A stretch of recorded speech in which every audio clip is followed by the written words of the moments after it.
cinema matinee. I ain't got $7.50 to pay. Everybody now. Scream 4 returning to kill a fresh, new, fine-ass crop of white teenage girls. That's right. Return of the Ghostface killer. Ghostface always has that cool-ass, sexy voice. Why is he killing people? You know, why didn't he go work in radio? So, you know, or have like a sex line or something. So, yeah. Hey, this is Ghostface. What are you wearing? I'm just wearing panties. I'm waiting for him to team up with Jigsaw and they do a Quiet Storm radio show. And now with the weather, we have Jigsaw. It's gonna rain. But I don't know. You say a fresh new crop. I see that Courtney Cox and Nev Campbell still in this. Ain't nothing fresh about either one of them. But Leon, that's what happens when you don't kill teenage girls. They get old.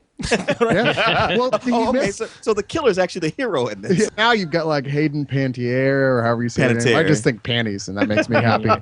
From of course from Heroes and Nothing Else, pretty much. The cheerleader. And Emma Roberts. You know, who's hot. The weird thing is looking at this trailer, every time I see it, all I can think about is like, okay, I've already seen this movie a billion times. Well, co-host hipsters needed a new horror movie to talk about in the coffee shop because that's what this kind of movie is. This movie is for that one smartass in the room who has to throw the word meta into every conversation. Oh, Carlisle? Yes. Yeah. I mean, what made the first Scream so popular was very self-referential about the state of horror movies. It was meta at a time when people weren't saying meta. Well, when the word was unknown, when no one was doing meta. It's like, wow, a horror movie that I can enjoy, laugh at, and yet be scared at the same time. It has been 10 years since the first events, and everybody remembers Sidney Prescott, played by Nev Campbell, who is now almost 40, but she has no choice but to be in Scream 4. But no, that Party of Five reunion is never happening. In the movie, she has created a self-help book behind her experience with the Woodsboro murders that occurred and is on a successful tour. Meanwhile, you know that if she's around, Ghostface ain't too far behind. It's a wonder people just don't leave town whenever she comes in. I got to admit that if I was her, I'd be like, you know what, statistically, what are the odds of this happening 4 times in a row? I'm going to go back there. I'm sure Die Hard said the same thing. And of course, the killings start to happen again. Now, because of that, we also have to bring in some of the characters that we have seen before. David Arquette returns as Sheriff Dewey. And the killer didn't call you? No. Is that a bad thing? Does that mean that I'm not going to live as long as these two? No, maybe. Of course not. Just be careful.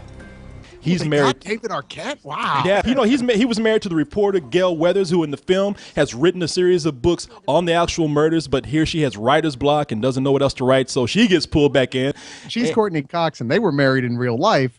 So are they separated in the film is the question everyone is burning to find out. Only Cyrus is burning to find out. Let's just say that David Arquette is probably watching this movie and saying, man. Yeah, right. People love Wes Craven because of his contribution to horror, because he's created some icons. Look, you got to give it to the guy. He created Freddy Krueger, but some of the dialogue in this is terrible. And not so much because they were written bad, but because they weren't directed that well. If it wasn't for the writing, this would be a pretty bad film. I mean, even with the references, they start to maybe sound like a pretentious film student. I mean, imagine if characters just stopped to say things like, oh, we're the couple that just had sex. We're so dead, man. Or, well, you know, I'm the token black dude that just wandered off by himself, so you know I'm gonna die. Or, I'm the jump scare cat. You know, and it's like... Well, besides the comedy, I mean, how does he do as far as the suspense? I mean, just building up to the killings. I mean, are those worth the The killings are not particularly special or imaginative. They're probably just about average. Just a lot of stabbings to the stomach. But I will say this, right when you think like, okay, it's done, that was all right, the end goes nuts. It's like, all right, now that, you sold me right there. While it does nothing new, it manages to remain relevant by making a statement about, you know, not only horror, but also the state of entertainment, sequels, reboots, social media, and overnight celebrities. But the film suffers from being a sequel. I mean, it still comes nowhere close to the reaction that I had to the opening of the first Scream. So I would give this a high matinee. It's a fun movie. Like I said, it can get a little annoying with some of the referential stuff, but that's the thing that makes it smart. I mean, this would be perfect if at the end of the movie, it was Quentin Tarantino who was the killer. He comes up ready to stab somebody, pulls off the mask. Now this is the part where I'm supposed to leap out and kill you while making the audience jump, man. But I'm gonna turn the genre on its head, like Dario Argento did with Deep Red, which was poorly received in 1975, man. But because it was seen as an art film due to its use of deep reds and Baroque settings, but it's now seen as not only an innovation of the slasher genre, but also in filmmaking itself.